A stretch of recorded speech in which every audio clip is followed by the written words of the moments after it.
Good morning विद्यार्थी मित्रों। धोरण 6 चेप्टर नंबर 7 वनस्पतिनी जाणकारी मेळवीए। बराबर।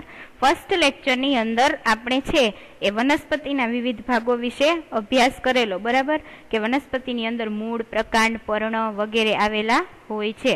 तो त्यारबाद आपणे छे एनी अंदर बे भागनो अभ्यास करेलो। बराबर। एक छे प्रकांड અને તેનું કાર્ય પણ આપણે જોયેલું કે પ્રકાંડ છે એની અંદર જલવાહિની અને અન્નવાહિની આવેલી હોય છે, જેના દ્વારા તે પાણી અને ખોરાકનું છે એ વહન છે એ પર્ણ અને વનસ્પતિના વિવિધ ભાગો તરફ કરે છે। બરાબર। ત્યારબાદ આપણે જોયું હતું કે પર્ણ। बराबर। तो पर्ण विषे आपणे थोड़ीक माहिती मेळवेली हती के पर्णनी अंदर छे ए अलग अलग प्रकारना शिराविन्यास आवेला होय छे, जेम के समांतर शिराविन्यास अने झालाकार शिराविन्यास। बराबर। त्यारबाद आपणे जोयुं हतुं के पर्णना कार्यो। तो पर्णनुं मेन कार्य छे के प्रकाश संश्लेषण एटले के खोराक बनवानी प्रक्रिया छे ए पर्णनी अंदर छे ए थाय छे। बराबर।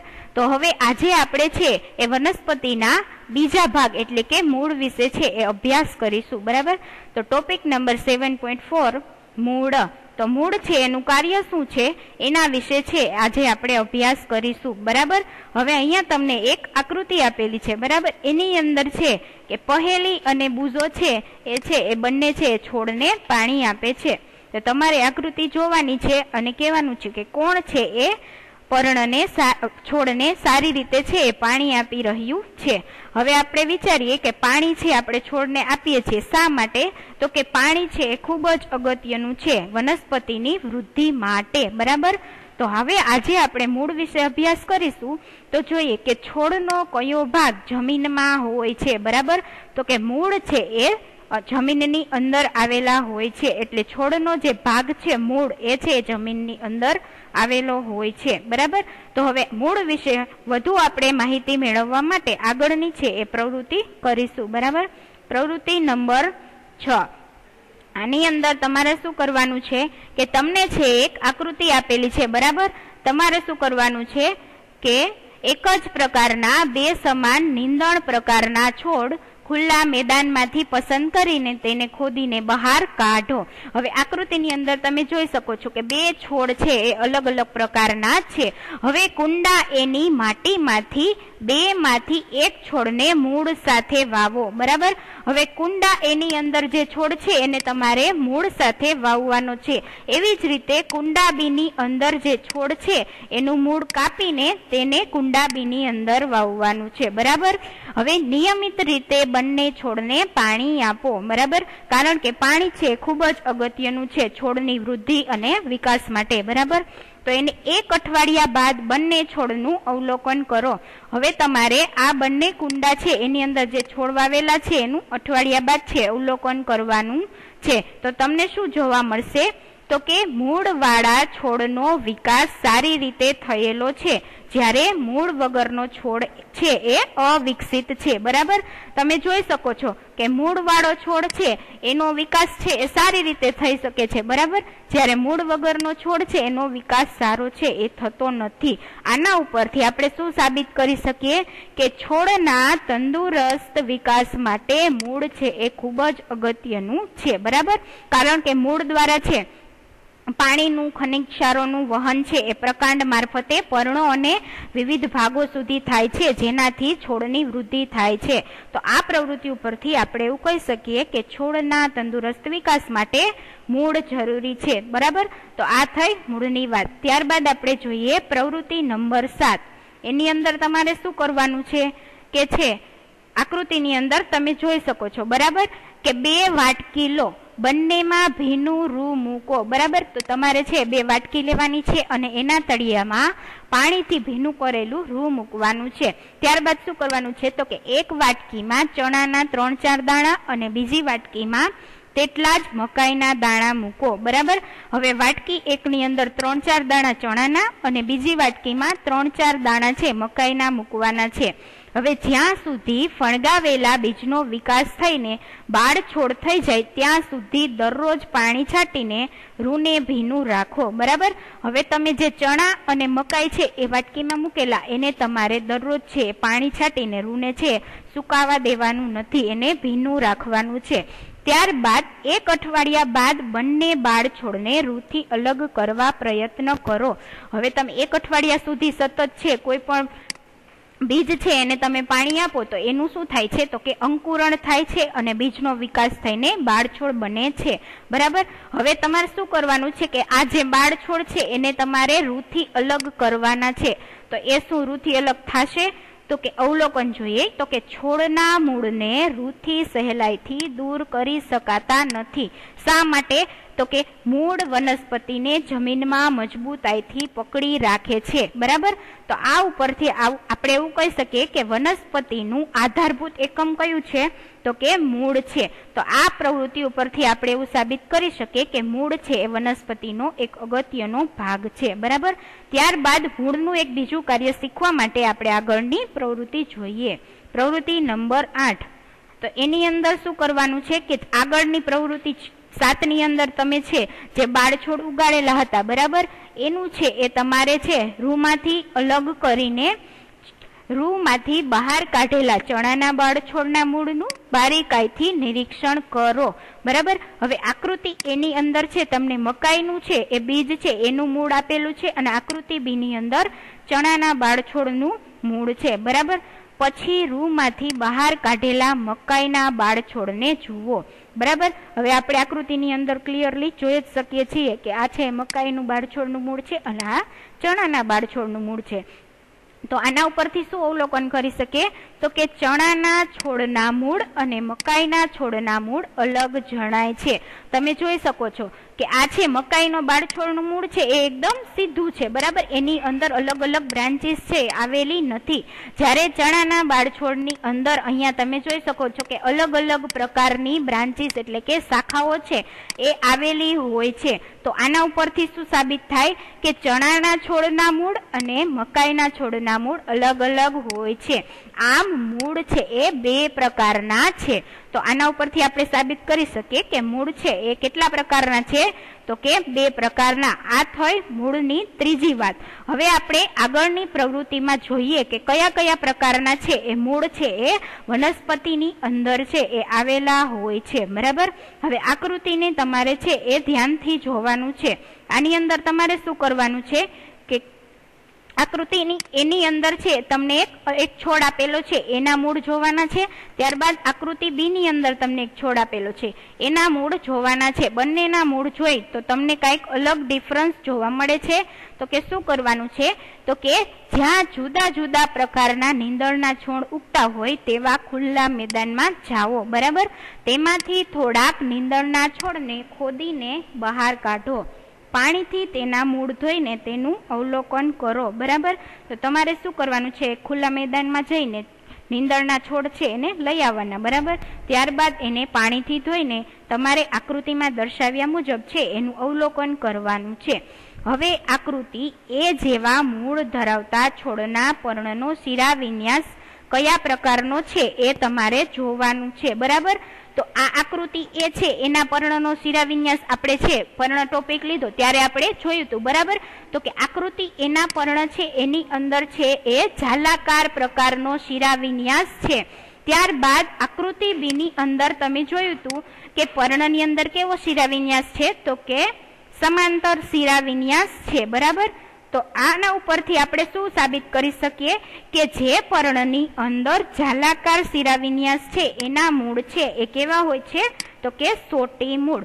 એવી જ રીતે જે પર્ણની અંદર છે એ સમાંતર શિરા વિન્યાસ આવેલો હોય છે એના મૂળ છે એ કેવા પ્રકારના હોય છે તો કે તંતુ મૂળ. તો આ થઈ મૂળના પ્રકારોની વાત. હવે જોઈએ કે સમાંતર શિરા વિન્યાસ કેવી વનસ્પતિમાં આવેલો હોય છે તો કે એકદળી વનસ્પતિમાં. એના આપણે ઉદાહરણ જોઈએ કે મકાઈ છે. બરાબર. ત્યાર પછી ઘાસ છે એ બધા છે એ એકદળી વનસ્પતિના ઉદાહરણો છે અને એની અંદર છે એ તમને તાંતણા જેવી રચના છે એ જોવા મળે છે. બરાબર. તો એ થયા તંતુ મૂળ. ત્યારબાદ દ્વિદળી વનસ્પતિ છે જેની અંદર ઝાલાકાર શિરા વિન્યાસ છે આવેલો હોય છે. તો એના મૂળ તમને કેવા જોવા મળે છે તો અહીંયા તમે જોઈ શકો છો કે સોટી મૂળ પ્રકારના હોય છે. તો આ થઈ આપણા મૂળના 2 પ્રકારની વાત. હવે આપણે આ પ્રકાર છે મૂળના બરાબર એને છે આપણે અવલોકન કોષ્ટકમાં નોંધશું. બરાબર. તો ચલો જોઈએ. મૂળના પ્રકાર અને પર્ણના શિરાવિન્યાસના પ્રકારો, બરાબર. હવે આની અંદર તમને છે 4 વનસ્પતિના અલગ અલગ ઉદાહરણ આપેલા છે. ફોર એક્ઝામ્પલ XYZ, બરાબર. હવે એની અંદર તમને પર્ણના શિરાવિન્યાસનો પ્રકાર આપેલો છે. એના ઉપરથી આપણે આગળની જે પ્રવૃત્તિ કરેલી છે એના ઉપરથી મૂળનો પ્રકાર બતાવવાનો છે, બરાબર. તો આ ફોર એક્ઝામ્પલ X છે એ વનસ્પતિનું નામ છે. ફોર એક્ઝામ્પલ એ છે એ કોઈ પણ પ્રકારની વનસ્પતિ હોઈ શકે છે. તો એની અંદર પર્ણનો શિરાવિન્યાસ સમાંતર હોય તો એનો મૂળ કેવું હોઈ શકે? તો કે તંતુ મૂળ, બરાબર. એવી રીતે છે ઝેડ છે, બરાબર. ઝેડ છે વનસ્પતિનું નામ છે. એની અંદર પર્ણનો શિરાવિન્યાસ તમને ઝાલાકાર આપેલો હોય તો એના મૂળનો પ્રકાર કેવો થશે? કે સોટી મૂળ, જે આપણે આગળની પ્રવૃત્તિ ઉપરથી છે આપણે અવલોકન કરવાનું છે, બરાબર. તો આ બધા પ્રયોગ કરવાથી આપણને શું ખબર પડી? કે જે છોડને સોટી મૂળ છે તેના પર્ણમાં ઝાલાકાર શિરાવિન્યાસ છે. એવી જ રીતે જે છોડને તંતુ મૂળ છે તેના પર્ણના સમાંતર શિરાવિન્યાસ જોવા મળે છે. તો આના ઉપરથી આપણે એવું સાબિત કરી શકીએ, બરાબર, કે મૂળ અને પર્ણના શિરાવિન્યાસને કંઈક સંબંધ છે, બરાબર. તો આના ઉપરથી આપણે કહી શકીએ કે સમાંતર શિરાવિન્યાસ હોય તો એનો મૂળનો પ્રકાર કેવો હશે? તંતુ મૂળ. અને ઝાલાકાર શિરાવિન્યાસ હોય તો એનો મૂળનો પ્રકાર હશે સોટી મૂળ, બરાબર. તો આ થઈ મૂળની વાત, બરાબર. મૂળ છે એ વનસ્પતિ માટે ખૂબ જ અગત્યનું અંગ છે, બરાબર. એ છે એ પાણી અને ખનિજ તત્વોનું વહન છે એ કરે છે, અને એ છે એ વનસ્પતિને સીધી ઊભી રાખવામાં પણ મદદ કરે છે, બરાબર. આ થઈ મૂળની વાત. હવે આપણે વનસ્પતિનો બીજો ભાગ છે જેના વિશે અભ્યાસ કરીશું, બરાબર. તો એ છે કે આપણે શીખ્યા કે મૂળ જમીનમાંથી પાણી અને ખનિજ તત્વોનું શોષણ કરે છે અને પ્રકાંડ તેને પર્ણો તથા વનસ્પતિના અન્ય ભાગ સુધી લઈ જાય છે, બરાબર. ત્યારબાદ જોઈએ કે પર્ણો ખોરાક તૈયાર કરે છે. આપણે પર્ણ ટોપિકની અંદર જોયું કે પ્રકાશ સંશ્લેષણની પ્રક્રિયા દ્વારા પર્ણ છે પોતાનો ખોરાક જાતે બનાવે છે. હવે ઈ ખોરાક પ્રકાંડ મારફતે વહન પામીને વનસ્પતિના વિવિધ ભાગોમાં સંગ્રહ પામે છે. હવે વનસ્પતિના પર્ણ દ્વારા જે ખોરાક બને છે એ આપણને ફળ મારફતે પણ મળે છે. અમુક વનસ્પતિ એવી છે કે જેના મૂળ છે એમાં ખોરાકનો સંગ્રહ થાય છે. ફોર એક્ઝામ્પલ કે કેટલાક મૂળને આપણે ખાઈએ છીએ, જેના ઉદાહરણ છે કે ગાજર છે, મૂળા છે, શક્કરિયું, સલગમ અને સાબુદાણા. આ બધા છે એ વનસ્પતિના મૂળના છે. મૂળની અંદર સંગ્રહ પામેલા ભાગો છે જે આપણે ખાઈએ છીએ, બરાબર. ત્યારબાદ જોઈએ કે આપણે ખોરાકનો સંગ્રહ કરતા હોય તેવા વનસ્પતિના અન્ય ભાગો પણ ખાઈએ છીએ. તો હવે પ્રશ્ન થાય કે એવા બીજા કયા ભાગો છે? તો એવા ભાગોની અંદર આવશે કે ફળ, બરાબર, કે જે આપણે ખાઈએ છીએ. ત્યારબાદ અમુક વનસ્પતિ એવી છે કે જેના પર્ણ છે એ આપણે ખોરાક તરીકે લઈએ છીએ. ફોર એક્ઝામ્પલ કોથમીર છે, એના પર્ણ આપણે લઈએ છીએ. ફુદીના છે, બરાબર, તો એના પર્ણ છે એ આપણે ખાતા હોઈએ છીએ. તેવી જ રીતે ફ્રૂટ છે એ પણ વનસ્પતિનો અન્ય ભાગ છે, એ પણ આપણે ખાઈએ છીએ. શું તમે સહમત છો કે પ્રકાંડ એ દ્વિમાર્ગી રસ્તા જેવો છે? જે પદાર્થ પ્રકાંડ વાટે ઉપર જાય છે અને જે નીચે આવે છે તેનું નામ લખો, બરાબર. હવે આકૃતિની અંદર છે એ તમને દ્વિમાર્ગી પ્રકાંડ બતાવેલું છે, બરાબર. આ છે એ મૂળ છે અને આ પ્રકાંડ છે આગળ જઈને 2 થી 3, 4 બ્રાન્ચમાં છે વિભાજન પામે છે, બરાબર. હવે જ્યારે મૂળ દ્વારા પાણી અને ખનિજ ક્ષારોનું શોષણ થાય છે એ જલવાહિની દ્વારા ઉપર જાય છે, બરાબર. હવે પર્ણની અંદર જે ખોરાક બને છે એ સ્ટાર્ચ સ્વરૂપમાં અન્નવાહિની મારફતે નીચે આવે છે અને મૂળમાં સંગ્રહ પામે છે, જે આપણે આગળ જોયું કે ગાજર, મૂળા, સક્કરિયા, બરાબર, એ બધું આપણે ખાઈએ છીએ. તો સ્ટાર્ચ છે એ એવો પદાર્થ છે જે પ્રકાંડ વાટે છે એ દ્વિમાર્ગી રસ્તા દ્વારા થઈને મૂળમાં આવે છે, બરાબર. તો આ થઈ મૂળની વાત. ત્યારબાદ જોઈએ વનસ્પતિનો બીજો ભાગ, ટોપિક નંબર 7.5 પુષ્પ, બરાબર. તમે છે એ વનસ્પતિની ઉપર અલગ અલગ પ્રકારના પુષ્પો છે જોવા મળે છે, જેનો આકાર અલગ છે, રંગ અલગ છે, બરાબર. તો આ ટોપિકની અંદર આપણે પુષ્પના વિવિધ ભાગો વિશે અભ્યાસ કરીશું. હવે અહીંયા તમને આકૃતિની અંદર છે એ 3 અલગ અલગ પ્રકારની ડાળી આપેલી છે. તો આકૃતિ એ છે એ પર્ણવિહીન ડાળી છે, જ્યારે આકૃતિ 2 છે એ પર્ણયુક્ત ડાળી છે, જ્યારે આકૃતિ સી છે એ પર્ણ અને પુષ્પવાળી ડાળી છે. બરાબર. તો તમારે શું કરવાનું છે તો કે આકૃતિ એ, બી અને સી માં ગુલાબના છોડની 3 ડાળીઓ દર્શાવેલી છે. છોડને ઓળખવા માટે કઈ આકૃતિ સૌથી વધુ મદદરૂપ થાય છે? તો કે આકૃતિ સી, કારણ કે એની અંદર છે બધા જ પ્રકારના છે પાર્ટ છે આવેલા છે. ફોર એક્ઝામ્પલ આ ડાળી છે, પર્ણ છે, પુષ્પ છે. તો છોડને ઓળખવા માટે સૌથી મહત્વની બાબત છે આકૃતિ સી ની અંદર આપેલી છે. તો બરાબર. ત્યારબાદ શું બધા જ પુષ્પ રંગીન છે? તો કે હા, અમુક પુષ્પ, બધા પુષ્પ છે અલગ અલગ પ્રકારના છે, પરંતુ એ રંગીન તો છે જ. શું તમે ઘાસ, ઘઉં, મકાઈ, આંબો તથા જામફળ જેવી વનસ્પતિ પર પુષ્પ જોયા છે? જો આ વનસ્પતિ પર પુષ્પ જુઓ તો શું તે એકદમ ચમકતા રંગના છે કે નહીં? બરાબર. તો આ વિશે આપણે અભ્યાસ કરીશું. તો ચાલો થોડા પુષ્પોનો ધ્યાનથી અભ્યાસ કરીએ. બરાબર. હવે પુષ્પની અંદર પણ અલગ અલગ પ્રકારના છે ભાગ છે એ આવેલા હોય છે, જેમ કે વજ્રપત્ર, દલપત્ર, સ્ત્રીકેસર, પુંકેસર. તો એના વિશે આપણે માહિતી મેળવીએ. તો તેના માટે આપણે પ્રવૃત્તિ 10 છે એ કરીશું. એની અંદર શું છે તો કે તમને એક પુષ્પ છે એ ડાળી સહિત આપેલું છે. બરાબર. તો એની અંદર તમને છે એ અલગ અલગ પ્રકારના ભાગો જોવા મળે છે. ફોર એક્ઝામ્પલ આ ગુલાબનું છે એ ફૂલ છે, એની અંદર જે આ ડાળી જોવા મળે છે એને આ ડાળી છે. બરાબર. એની અંદર પુષ્પ છે, એની અંદર તમને પાંખડી જોવા મળે છે, એને શું કહેવામાં આવે છે તો કે દલપત્ર. દલપત્રની નીચે તમને લીલા રંગનો ભાગ જોવા મળે છે, તેને શું કહેવામાં આવે છે તો કે વજ્રપત્ર. તો આ લીલા રંગનો ભાગ છે એ શું છે તો એ છે વજ્રપત્ર. તો કે ખીલેલા પુષ્પના મુખ્ય ભાગને નિહાળો, તે પુષ્પના દલપત્ર છે. બરાબર. તો આ પાંખડી છે એ છે શું છે દલપત્ર. વિવિધ પુષ્પને વિવિધ રંગના દલપત્ર હોય છે. બરાબર. અલગ અલગ પુષ્પ છે અલગ અલગ રંગના હોય છે, તો એના દલપત્ર પણ કેવા હોય છે તો કે અલગ અલગ હોય છે. હવે બંધ કળી તથા પુષ્પના નીચેના ભાગે આવેલા લીલા રંગના પર્ણ જેવો ભાગ છે તેને શું કહેવાય? તો આકૃતિમાં તમે જોઈ શકો છો, એને કહેવાય વજ્રપત્ર, જે ફૂલની નીચે આવેલું હોય છે અને લીલા રંગનું હોય છે. તમે લીધેલા પુષ્પોમાં વજ્રપત્ર અને દલપત્ર કેટલા છે?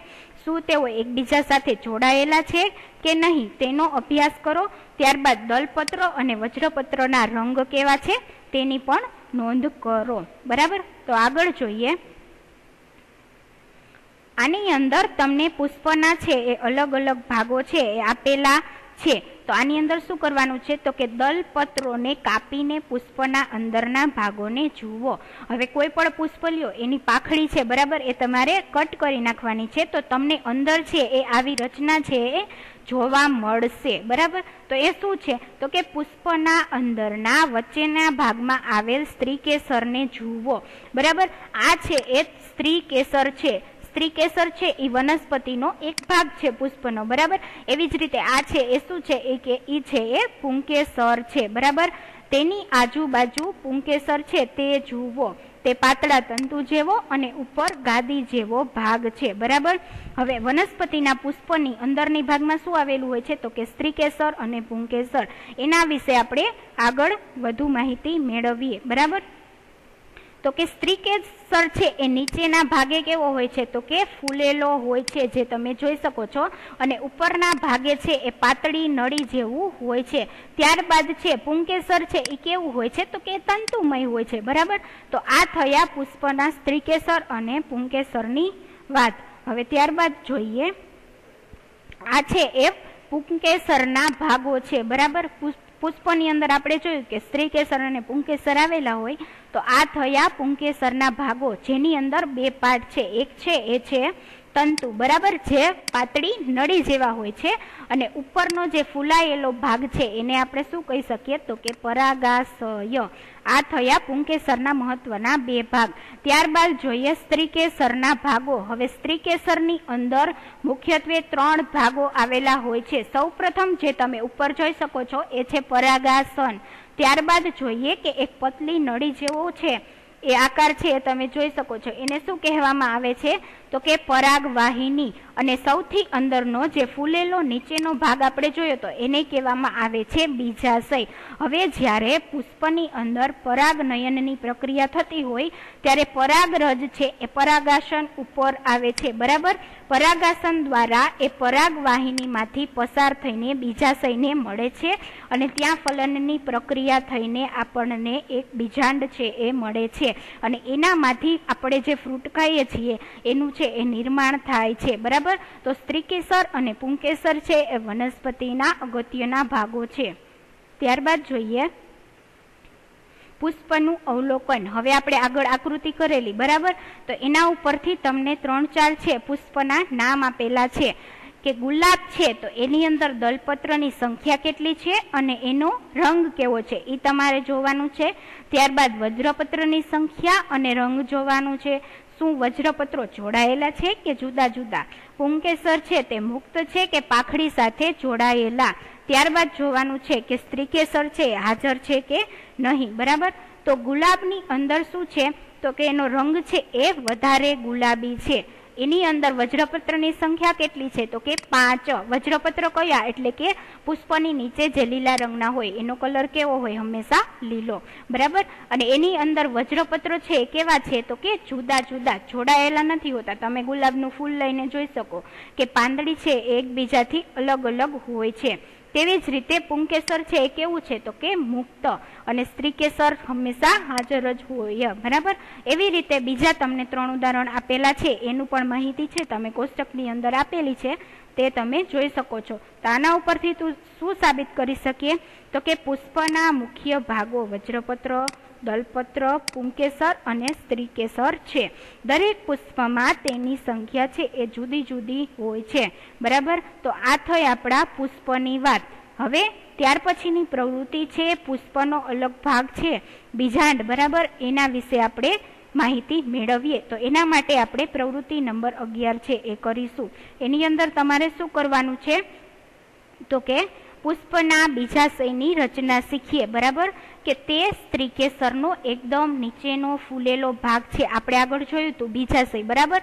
એ પુષ્પનો કેવો ભાગ છે તો કે એકદમ નીચેનો અને ફૂલેલો ભાગ છે. આ ભાગ અંદરથી કેવો દેખાય છે તે જોવા માટે આપણે તેને આકૃતિમાં દર્શાવ્યા મુજબ કાપીશું, બરાબર. તો તમારે છે કોઈ પણ પુષ્પનું છે એને બીજાશય છે એ લેવાનું છે, એને આકૃતિ એ છે એમાં તમારે ઊભો કાપ મૂકવાનો છે, જ્યારે આકૃતિ બી ની અંદર તમારે આડો કાપ મૂકવાનો છે. આ કાપ આપણે શા માટે મૂકીએ છીએ? કારણ કે અંદર છે એ બીજાંડ આવેલું છે એની રચના જોવા માટે, બરાબર. તો એક પુષ્પના બીજાશયનો ઊભો છેદ અને બીજા પુષ્પના બીજાશયનો આડો છેદ લો, બરાબર. આકૃતિ જુઓ.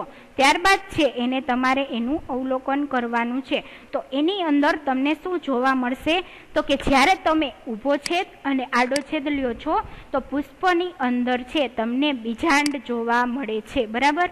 આપણે આગળ પણ આકૃતિની અંદર જોયું હતું સ્ત્રીકેસરની અંદર કે બીજાંડ છે એ જોવા મળે છે અને એની અંદર આ નાના નાના છે એ બીજાણુઓ છે એ આવેલા હોય છે, બરાબર. તો આ થઈ પુષ્પના બીજા ભાગની વાત કે જેની અંદર છે એ બીજાંડ આવેલા હોય છે, બરાબર. તો બીજાશય કેવા હોય છે તો કે દાણાદાર હોય છે, બરાબર. હવે બીજાશયમાં મણકા જેવી રચના દેખાય છે. તો તમે આકૃતિની અંદર જોઈ શકો છો કે આની અંદર તમને છે આવી રચના છે જોવા મળે છે, બરાબર. આની અંદર તો એ શું છે તો કે બીજાંડ, બરાબર. તો આ થઈ આપણા પુષ્પની વાત. તો અહીં તમારું આ ચેપ્ટર છે એ કમ્પ્લીટ થાય છે, બરાબર. તો તમારે આ ચેપ્ટરનું સ્વાધ્યાય છે તમારી પાકી બુકમાં લખવાનું છે. ત્યાં સુધી ઘરે રહો, સુરક્ષિત રહો. Stay home, stay safe. Thank you.